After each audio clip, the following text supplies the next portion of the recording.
Halo penggemar selebriti, kabar terbaru berasal dari Lutfi Agizal, mantan anak pedangdut Iis Dahlia. Lutfi Agizal yang viral dengan kata anjay mengaku kecewa dengan ulah salah satu warganet saat ingin membayar baju lelang yang dilelang seharga 3 juta rupiah.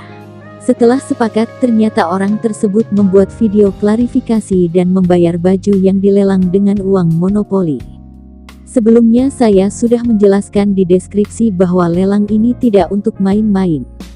Karena uang itu saya akan berikan semuanya kepada Yayasan Kanker YKAKI, ucap Lutfi di kawasan Salemba, Jakarta Pusat, Sabtu tanggal 12 September. Awalnya, kata Lutfi, tidak curiga dengan tawaran tersebut karena memulai lelang dengan harga Rp350.000. Bahkan, terus naik hingga mencapai nominal sebesar 3 juta. Setiap kali naik ngebit saya punya data capturenya. Dan itu akan saya publikasikan untuk sebagai barang bukti berapa sih angka terakhirnya.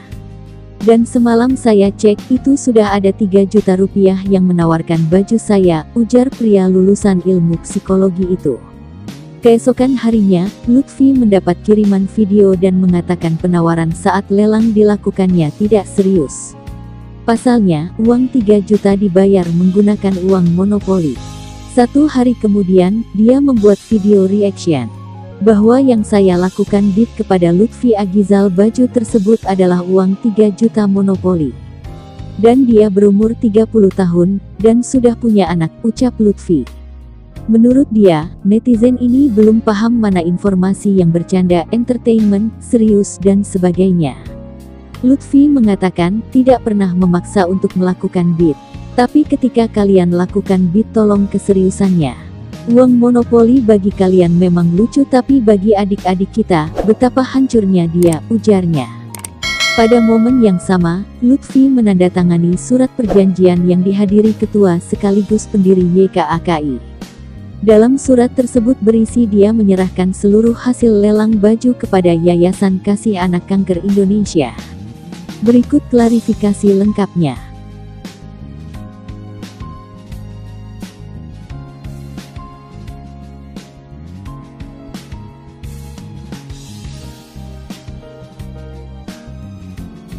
Diinformasikan oleh tim YouTube saya bahwa komen yang dipin oleh tim saya 3 juta itu sebelumnya saya sudah jelaskan di deskripsi bahwa lelang ini digunakan untuk tidak main-main. Seluruh uang yang terkumpul dari penjualan ini saya akan berikan kepada Yayasan Kasih Anak Kanker Indonesia atau YKAKI. Secara officially saya sudah menyampaikan pada tanggal berapa sampai tanggal berapa lelang ini dimulai. Dan ketika ada orang yang melakukan bid itu, saya mohon keseriusan Anda. Ya, kecuali saya tidak menginformasikan itu. Dari mulai 350 open bid, naik 500, naik 1, setiap kenaikan yang dipin saya punya data capture-nya. Dan itu nanti akan saya publikasikan untuk sebagai bukti. Berapa sih angka terakhirnya. Dan semalam dicek itu 3 juta yang menawar baju saya. 1 hari kemudian, dia setelah saya pin, dia membuat video. Boleh saya sebutkan nama channelnya atau tahu saya? Kalau saya baik. Oke. Ya, segitu aja kita kasih nama dia. Ya. Dia membuat video reaction bahwa yang saya lakukan bid kepada Lutfi Agizal baju tersebut adalah uang 3 juta monopoli. Dan mirisnya saya dan kami semuanya yang melakukan itu adalah orang yang berusia di atas 30 tahun. Bahkan saya melihat dia punya anak. Kedewasaan netizen ternyata di sini masih perlu dibutuhkan. Mana informasi yang bercanda, mana informasi yang entertain, mana informasi yang edukasi, mana informasi yang sosial.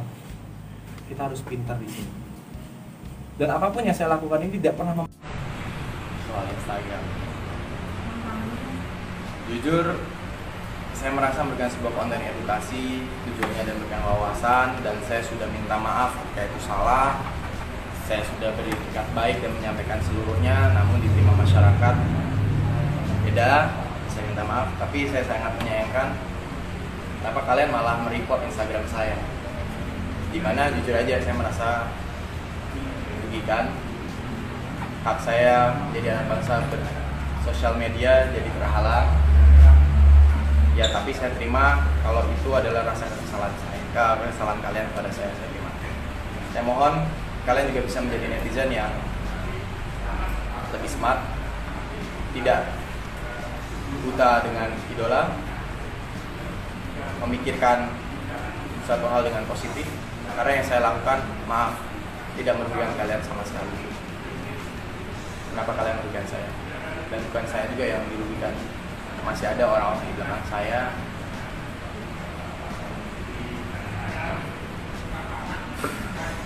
orang-orang di belakang saya juga saya harus memberikan lapangan pekerjaan, dan itu salah satu sumber saya bisa memberikan penghasilan itu dari sini. Namun sekarang terhambat. Saya takut kalau banyak remaja yang pengen mengungkapkan pendapat, memberikan suatu hal yang positif malah dihalang-halangi. Malah saya takut ada remaja yang malah sengaja merusak generasi bangsa dengan bicara kasar, bicara kotor, ataupun yang lain malah disanjung dan tidak di-report. Ayolah kita menjadi netizen yang tahu mana sisi sosial media, mana sisi kehidupan nyata. Kita harus tahu jalur abu-abunya untuk membedakan di saat mana kita harus bersikap sosial media, di saat mana kita harus bersikap dunia.